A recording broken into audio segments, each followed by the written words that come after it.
Bismillahirrahmanirrahim. Assalamualaikum warahmatullahi wabarakatuh. Selamat pagi anak-anak, bagaimana kabarnya?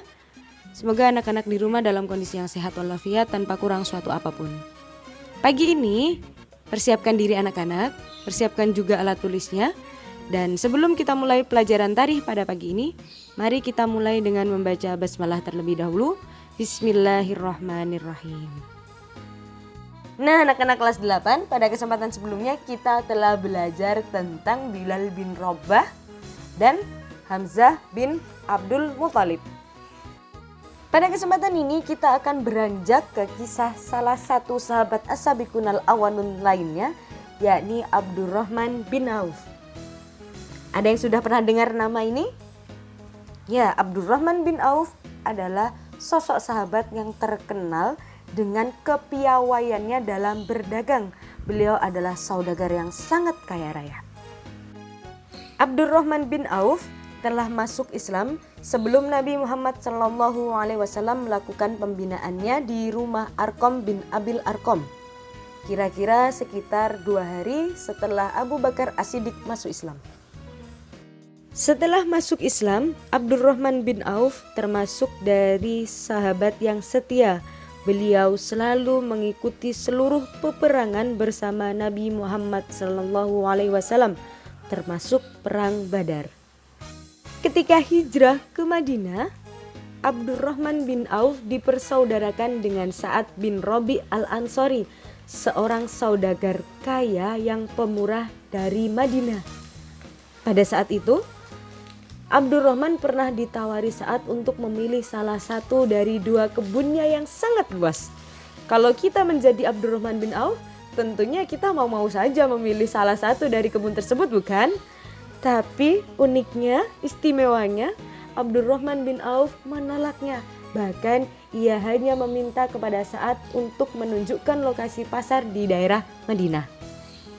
Setelah ditunjukkan lokasi pasar oleh Sa'ad di daerah Madinah, Abdurrahman bin Auf berprofesi sebagai pedagang dan memperoleh keuntungan yang cukup besar. Meskipun Abdurrahman bin Auf telah menjadi seorang pedagang yang sukses, kesuksesan itu tidak membuatnya lupa. Ia tidak pernah absen dalam setiap peperangan yang dipimpin oleh Nabi Muhammad SAW. Kan Abdurrahman bin Auf pun rela menyedekahkan setengah dari harta yang dimilikinya untuk berperang di jalan Allah. Bahkan ketika Nabi Muhammad SAW membutuhkan banyak dana untuk menghadapi tentara Rum di perang Tabuk, Abdurrahman bin Auf menjadi salah satu pelopor dalam menyumbangkan dananya. Ia menyerahkan 200 uqiyah emas. Melihat hal itu, Umar bin Khattab berbisik kepada Nabi Muhammad SAW, "Wahai Rasulullah, agaknya Abdurrahman berdosa. Dia tidak meninggalkan uang belanja sedikit pun untuk keluarganya." Maka Rasulullah SAW pun bertanya kepada Abdurrahman, "Adakah engkau tinggalkan uang belanja untuk keluargamu?" Abdurrahman menjawab, "Ada ya Nabi Muhammad SAW. Mereka saya tinggalkan lebih banyak dan lebih baik daripada yang saya sumbangkan." Rasulullah bertanya lagi, "Berapa?" Abdurrahman menjawab, "Sebanyak rizki, kebaikan, dan upah yang dijanjikan oleh Allah Subhanahu wa Ta'ala ketika saya menyedekahkan harta saya." Masya Allah. Sejak saat itu, rizki yang dijanjikan oleh Allah Subhanahu wa Ta'ala terus mengalir bagaikan aliran sungai yang sangat deras. Abdurrahman bin Auf menjadi orang terkaya di Madinah. Alkisah, suatu hari Aisyah radhiyallahu an melihat iring-iringan kafilah dagang Abdurrahman bin Auf. Hingga Sayyidah Aisyah bertanya kepada seseorang, "Suara apakah itu?" Orang itu menjawab, "Iring-iringan kafilah dagang Abdurrahman." Kemudian Sayyidah Aisyah berkata, "Semoga Allah Subhanahu wa Ta'ala melimpahkan berkahnya kepada Abdurrahman di dunia dan di akhirat. Saya mendengar Nabi Muhammad SAW bersabda bahwa Abdurrahman bin Auf masuk surga dengan cara merangkak. Orang tersebut langsung menemui Abdurrahman bin Auf dan menceritakan apa yang didengarnya dari Sayyidah Aisyah. Mendengar hal itu, Abdurrahman pun bergegas menemui Sayyidah Aisyah sambil berkata, "Wahai Ummul Mukminin, apakah ibu mendengar sendiri ucapan itu dari Nabi Muhammad SAW?" Sayyidah Aisyah menjawab, "Ya."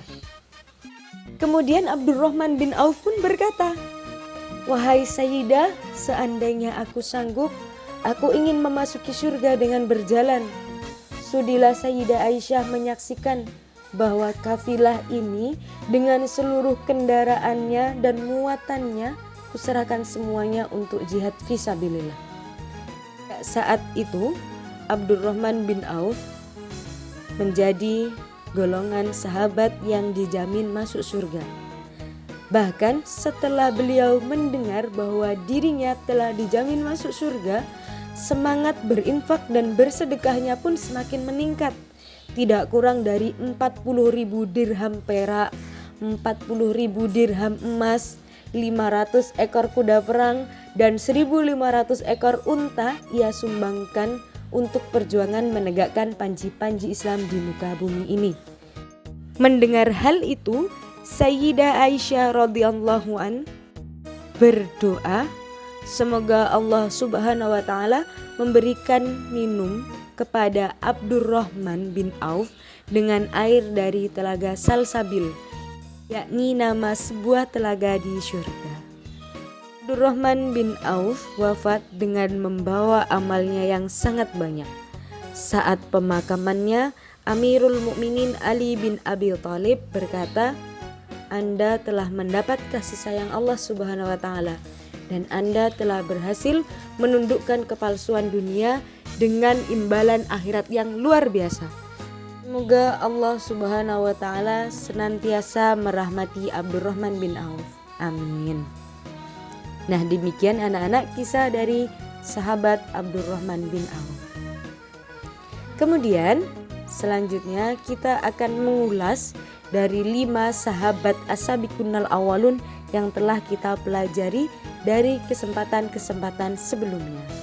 Dimulai dari Khadijah binti Khuwailid, Zaid bin Harisah, Bilal bin Rabah, Hamzah bin Abdul Muthalib, dan yang terakhir adalah Abdurrahman bin Auf.